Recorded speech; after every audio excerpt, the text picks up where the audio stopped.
In September, the United States was faced with an extremely devastating natural disaster, regarded as the deadliest hurricane of the 21st century to hit Florida since the Labor Day hurricane of 1935. How did Hurricane Ian affect the United States? In the future, will America face another disaster? Right now, let's explore it right in today's video. Huge and dangerous storm is about to happen in the US. Ian is the fifth strongest storm to ever make landfall in the United States, with winds of up to 214 kilometers per hour. According to the Saffir-Simpson hurricane scale, when it made landfall in Florida, Ian was a Category 4 hurricane. The governors of South Carolina, North Carolina, Georgia, and Virginia have all declared states of emergency.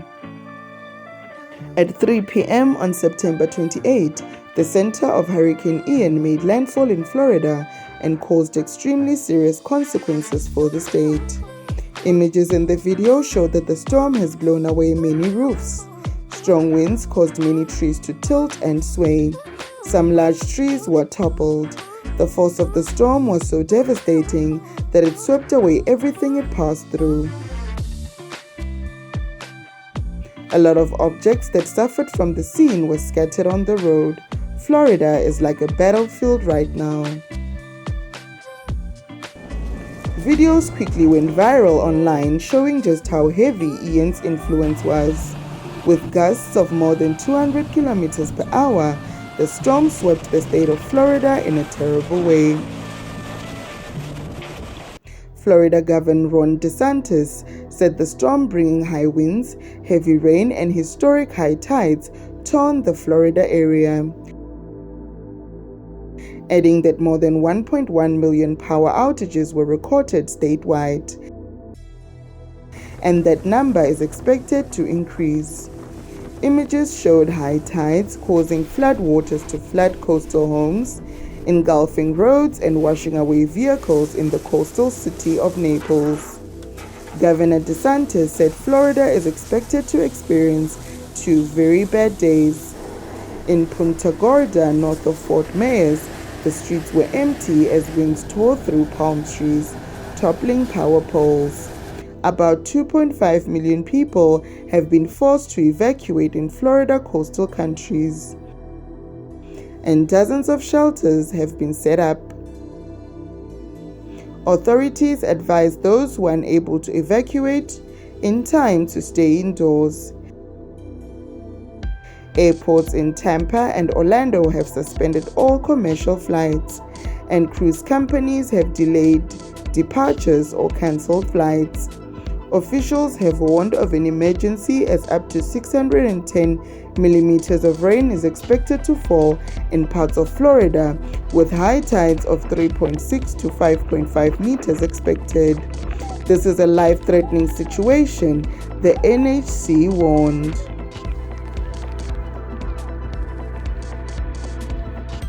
After devastating Florida, Hurricane Ian continued to make landfall in South Carolina and left many serious consequences. On the afternoon of September 30, Hurricane Ian made landfall just south of Georgetown, South Carolina, causing moderate flooding in the streets. Upon arrival, Ian flooded beach areas and residential areas with storm surge and heavy rainfall, causing seawater to overflow the roads. Ian, which was later downgraded to post-tropical cyclone, brought heavy rain, high winds, and flooding along the state's coast, causing damage in some areas. Along Florida's southwest coast, coastal communities were under attack for hours. Strong winds blew objects away, toppled trees, and knocked down power lines. Along with violent gusts of wind, high tides also threatened human life. The storm surge even reached 2 meters when the storm made landfall, according to AFP. Authorities had previously warned water levels in some residential areas would reach record heights. Water levels in Fort Myers reached the highest level ever recorded since officials began recording detailed weather in 1965. Up to 76 centimeters of rain is forecast to hit parts of central Florida as the storm moves inland, potentially causing widespread flash flooding. Nearly 2 million homes and businesses across the state went without power overnight, according to Power Outage US. By the night of the same day, the storm had weakened to a Category 2 storm. Hurricane Ian has caused at least 140 deaths, including 5 in Cuba, 129 in Florida, 5 in North Carolina, and 1 in Virginia as of October 18, according to local officials. Ian caused catastrophic damage, with damage estimated at more than $67 billion. Fort Myers was one of the cities hardest hit by Hurricane Ian. The storm's area of landfall is home to kilometers of sandy beaches, numerous resort hotels, and countless mobile homes, favorite of both retirees and vacationers. But the storm soon turned idyllic seaside towns into disaster zones. This is the scene of the town of Fort Myers Beach, which was first affected during the terrible storm. Nearly the entire town was submerged by floodwaters, with debris drifting downstream along with cars and other property. The fast and strong current has threatened the lives of many people.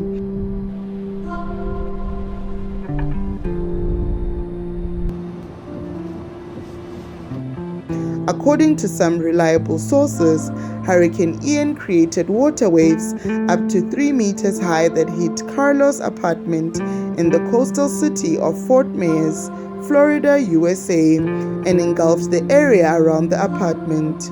After making landfall, Florida Governor Ron DeSantis said Hurricane Ian had created a surge that threatened the lives of many people. In some places along the coast, the water can even rise up to 3.7 meters. Damage was mainly due to flooding, with the cities of Fort Myers Beach and Naples being hit hard. Millions of people lost power after the storm, and many residents were forced to take shelter on their roofs. Sanibel Island and Pine Island were hit hard by storm surge, causing severe flooding and damage to both the Sanibel Causeway and the bridge to Pine Island. The 2022 Atlantic hurricane season isn't over yet. After Superstorm Ian, new storms from the Atlantic Ocean may, even as Hurricane Ian lost its tropical properties over the mid-Atlantic weekend, its remnants have stalled offshore, leaving stormy weather that could be relentless to the middle of the week. Meanwhile, forecasters are closely watching disturbances that threaten to develop in the Caribbean and off the coast of Africa. Ian's destructive landfalls in Cuba, southwestern Florida, and South Carolina, along with previously raging Hurricane Fiona, helped bring a relatively quiet hurricane season closer to the average hurricane season. The shift to overdrive is expected to continue. Researchers at Colorado State University warned that better than average October-November activity is expected in the Caribbean, a sign that North America should be watching tropical threats closely over the next few weeks. The Atlantic hurricane season doesn't officially end until November 30, and severe storms have occurred in recent years during the last 8 weeks of the season, including Hurricane Zeta, which hit Louisiana in 2020, and Sandy in 2012 over the Northeast. There are two systems to watch in the Atlantic, one that closely tracks interests in the Caribbean and the Gulf of Mexico, and another of the coast of Africa. within the Caribbean system, an area of showers and thunderstorms occurs about 1,000 miles east of the Windward Islands. It is said to pass the Lesser Antilles on Thursday and could gradually grow. The National Hurricane Center estimates a 40% chance of eventually organizing into at least one tropical depression or hurricane. High pressure over the southern United States and the Gulf of Mexico will likely extend its course westward, keeping it in the Caribbean for at least the next 7 to 9 days. Since the system is still under development, it is not possible to forecast in more detail.